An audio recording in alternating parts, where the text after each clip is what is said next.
অন্তর্বর্তীকালীন সরকারের প্রধান উপদেষ্টা ড. মোহাম্মদ ইউনূসের আমন্ত্রণে মালয়েশিয়ার প্রধানমন্ত্রী আনোয়ার ইব্রাহিম আগামী ৪ অক্টোবর বাংলাদেশে আসছেন। তবে তার এই সফর খুবই সংক্ষিপ্ত।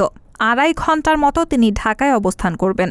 ঢাকা ও মালয়েশিয়ায় বাংলাদেশ হাইকমিশন সূত্রে এই তথ্য জানা গেছে। প্রায় ১১ বছর পর মালয়েশিয়ান কোনো প্রধানমন্ত্রীর বাংলাদেশ সফর হতে যাচ্ছে এটি। তার সফরে রাজনীতি, অর্থনীতি ও শ্রমবাজার ইস্যু গুরুত্ব পাবে বলে কূটনৈতিক সূত্রে জানা গেছে।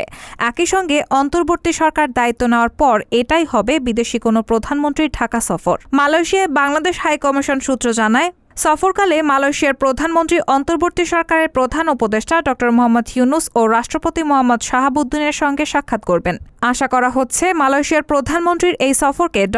মোহাম্মদ ইউনূসের উন্নয়ন কৌশলের অবস্থান আরও গভীর করবে এবং পারস্পরিক কল্যাণকর সহযোগিতা প্রসারিত করবে, যা মালয়েশিয়ায় অবস্থানরত বাংলাদেশি কর্মীদের স্বার্থ ও একটি অভিন্ন কল্যাণকর রাষ্ট্র নির্মাণে কাজ করতে চাইবে। কূটনৈতিক সূত্রে জানা গেছে, আনুষ্ঠানিক আমন্ত্রণে মালয়েশিয়ার প্রধানমন্ত্রী ঢাকা সফরে আসছেন। তিনি ৪ অক্টোবর ঢাকায় আসবেন। খুব সংক্ষিপ্ত সফর, ২.৫ ঘণ্টা ঢাকায় অবস্থান করবেন তিনি। এর আগে তিনি পাকিস্তান সফর করবেন, সেখান থেকে বাংলাদেশে আসবেন। বাংলাদেশের পট পরিবর্তনের পর গত ১৪ আগস্ট মালয়েশিয়ার প্রধানমন্ত্রী আনোয়ার ইব্রাহিম খুব দ্রুত বাংলাদেশ সফরের ইচ্ছা প্রকাশ করেছিলেন।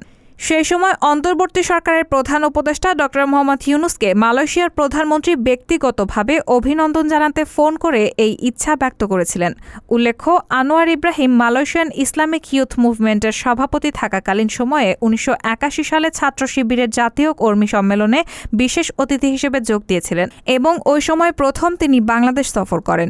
রাহানা মুন, সবার কথা।